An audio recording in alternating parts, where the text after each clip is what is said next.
Audio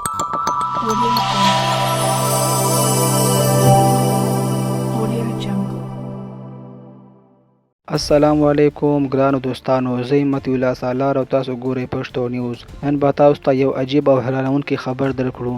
تاسو به د سیمسن کارټون اوریدلی وي. دا یو امریکایي کارټون دی چې له ډیرو کلونو راهیسې خلک یې ګوري. خلک دا هم وایي چې دا کارټون اکثر وخت داسې شیان ښیي چې وروسته بیا رښتیا شي. اوس یو نوی ویډیو کلیپ مشهور شوی چې پکې د پاکستان بیرغ او د عمران خان انځور ښکاري. د خلکو په اند دا شاید یو ډول وړاندوینه وي. په دې ویډیو کې داسې ښکاري لکه چې پاکستان ته یو خاص وخت را روان دی.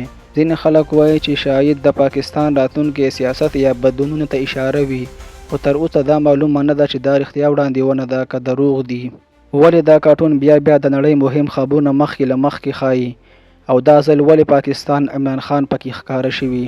مونږ باید له دغسې ویډیوګانو سره احتیاط وکړو، تر څو چې پخپله نه وي لیدلي یا رښتیا معلومات ونه لرو باید پرې باور ونه کړو. نو ګرانو کتونکو، تاسو فکر کوئ دا یو اتفاق دی که نه رښتیا څه شته؟ په کمنټ کې راڅخه خپل نظر ولیکئ. ویډیو لایک کړئ او چینل درسره سبسکرایب کړئ تر څو نورې داسې حیرانونکي معلومات هم درسره شریک کړو.